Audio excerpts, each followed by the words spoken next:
Hello बच्चों, let's see the question कह रहा है कि 15 gram of an unknown molecular material was dissolved in 450 gram of water. The resulting solution was found to be freeze at minus of 0.34 degree Celsius.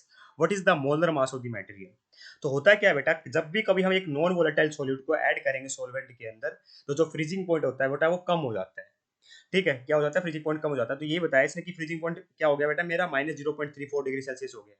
ठीक है, तो बताइए हमारा जो अननोन मटेरियल था, मोलिकुलर मटेरियल था जो डिसोल्व किया गया है 450 ग्राम ऑफ वाटर में, तो मतलब ये सॉल्वेंट हो गया बेटा मेरा. ये मेरा सॉल्वेंट हो गया. और अननोन मटेरियल है बेटा, उसका ये मास हो गया ना, सोल्यूट का मास हो गया. ये चीजें तो समझ आ रही है ना अपने को. ठीक है, एक बात तो समझ आ रही है कि यहाँ पे बेटा फ्रीजिंग पॉइंट क्या हो रहा है, डिप्रेस हो रहा है, तो इसको बोलते हैं डिप्रेशन इन फ्रीजिंग पॉइंट. बेटा ये क्वालिटेटिव प्रॉपर्टी होती है और नंबर ऑफ सॉलिड पार्टिकल के ऊपर डिपेंड कर रही होती है. तो कैसे लिखा जाता है बेटा, इसका मैथमेटिकल एक्सप्रेशन होता है delta T F is equal to I K F M. तो बेटा आई होता है बेंटो फैक्टर, जो बताता है कि एक्चुअल में नंबर ऑफ कितने सॉलिड पार्टिकल थे. बट यहाँ पे बेटा हम कोई आइडिया नहीं दे रखा, तो हम आई की वैल्यू बाय डिफॉल्ट 1 लेके चलेंगे जब कुछ ना दे रखा हो. के एफ की वैल्यू हमें गिवन है, that is equal to 1.86 kelvin KG per mole. इस बात का ध्यान रखना है, केल्विन केजी पर मोल. डेल्टा टीएफ क्या है बेटा हमारा, इट इज मैंने क्या बताया आपको, नॉन वोलेटाइल सॉल्यूट को ऐड किया तो फ्रीजिंग पॉइंट कम हो गया. तो it is the difference between the freezing point of the solvent and the solution. तो हमें पता है फ्रीजिंग पॉइंट सोलवेंट का क्या होगा, प्योर सोलवेंट का ज्यादा होगा. जब अकेला था उसके अंदर नॉन वोलेटाइल सॉल्यूट ऐड किया तो फ्रीजिंग पॉइंट कम हो गया. तो ऐसे लिखा जाएगा. टीएफ नोट का मतलब freezing point of solvent, pure solvent, और टीएफ का मतलब फ्रीजिंग पॉइंट ऑफ सॉल्यूशन जो बाद में बना है. तो ये के एफ एम लिख सकता हूँ अभी के लिए मैं. एम होता है बेटा यहाँ पे मोललिटी. मोललिटी क्या होती है बेटा, मोललिटी होती है number of moles of solute divide by mass of solvent in KG. ये ध्यान रखना बेटा, mass of solvent in KG. इतनी चीज समझ आ रही है ना, divide by mass of solvent in KG. अब देखिए बेटा, हमें इतना पता है कि डिफरेंस तो डेल्टा टी एफ है बेटा ना. ये क्या बेटा, डिफरेंस है. आप डिग्री सेल्सियस में लिखो चाहे केल्विन में लिखो, डिफरेंस डिफरेंस ही होता है. ठीक है, अब एक चीज समझ लिए कि डेल्टा टी मतलब टी एफ नोट. तो यहाँ पे बेटा प्योर सॉल्वेंट क्या था, वाटर था, और वाटर का जो फ्रीजिंग पॉइंट होता है बेटा वो होता है 0 डिग्री सेल्सियस. तो मतलब हमें टी एफ नोट में से क्या दे रखा है बेटा, resulting solution was found to be इतना. तो मतलब टी एफ नोट की वैल्यू तो 0 डिग्री सेल्सियस हो गई, और जो टी एफ की वैल्यू है बेटा वो गिवन है minus of 0.3 degree Celsius. Zero point minus of, ऐसे आएगा, माइनस ऑफ 0.34 डिग्री सेल्सियस. तो टी एफ की वैल्यू कितनी है बेटा, टी एफ नोट की value 0 degree Celsius minus minus 0.34 degree Celsius. आप सोच रहे होंगे डिग्री सेल्सियस में क्यों ले रहे हो सर, चाहे आप डिफरेंस है बेटा कैल्विन में लिख लो चाहे डिग्री सेल्सियस में लिख लो, एक ही बात है. तो मैं ऐसे ही लिख सकता हूँ इसको कि T F note minus T F कितना है बेटा, माइनस माइनस प्लस हो जाएगा, तो प्लस 0.34 आया, तो इसको मैं कैल्विन भी कर सकता हूँ डिफरेंस. क्योंकि देखिए डिग्री सेल्सियस और कैल्विन में रिलेशन क्या होता है, कैल्विन का मतलब क्या है, डिग्री सेल्सियस में 273 ऐड कर दो तो दोनों तरफ ऐड होगा ना, कुछ फर्क नहीं पड़ेगा इसलिए. तो ये क्या आ गया बेटा, मैं इसको ऐसे लिख रहा हूँ अब 0.34 कैल्विन. क्यों लिख रहा हूँ कैल्विन में, मुझे पता है के एफ मेरा कैल्विन के अंदर है, इसलिए ताकि कैंसिल आउट हो जाए. अब के एफ की वैल्यू लिख दो बेटा यहाँ पे 1.86 कैल्विन केजी पर मोल. छोटी छोटी चीजें का क्लियर होगी. अब बात आती है हमारी मोलिलिटी की. मोलिलिटी के हम कहाँ तक पहुंच गए थे, मोलिलिटी का मैंने बताया था कि क्या होता है, number of moles of solute divide by mass of solvent in KG. तो यहाँ पे हमें क्या चाहिए बेटा, number of moles of solute. तो नंबर ऑफ मोल्स कैसे निकाले जाते हैं, नंबर ऑफ मोल्स निकाले जाते हैं जब बेटा वेट दे रखा हो, तो given weight in gram divide by molecular mass.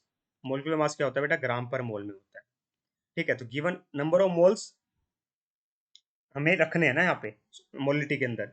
तो बेटा वेट हमें गिवन है 15 ग्राम सोल्यूट का, पर हमें मोलर मास नहीं गिना गिवन. ये तो निकालना है बेटा हमें, है ना, अननोन मोलिकुलर मटेरियल. ठीक है, मोलर मास फाइंड करो, तो एम इसको मैं एम को एम रखूंगा. तो यहाँ पे आप देखिए फिर से आइए यहाँ पे, तो नंबर ऑफ मोल्स क्या थे बेटा, 15/m आ गए ना अभी. अब mass of solvent in KG, तो मास ऑफ सोलवेंट कितना है बेटा, 450 ग्राम है. केजी में कन्वर्ट कर लेंगे क्योंकि 1 ग्राम में होता है बेटा 1/1000 केजी. ठीक है, तो 450 ग्राम में कितना हो जाएगा, 450 ग्राम में हो जाएगा बेटा मेरा 450/1000. सिंपल, यहाँ पे केजी लिख दो, तो यहाँ पे आ जाएगा बेटा 450/1000, मतलब 1000 ऊपर चला जाएगा. सही बात है ना बेटा. अब इसको सोल्व कर लेते हैं. सोल्व क्या करना है, यहाँ रख दो डायरेक्ट. यूनिट क्या होगी बेटा ये बताइए, मोल पर केजी. दिखाई दे रहा है ना आपको, मोल पर केजी. रेड कलर से दिखा देता हूँ चलो, ये है मोल पर केजी. तो यहाँ रखिए बेटा वैल्यू सारी. मोलिलिटी क्या है ये बेटा, 15,000. 15 इंटू 1000 मल्टीप्लाई करोगे divide by M, that is M is the capital M is the molecular mass of the unknown material जो हमें फाइंड करना है ना. ठीक है, और यहाँ पे आ जाएगा बेटा मेरा 450. ठीक है, मोल पर केजी.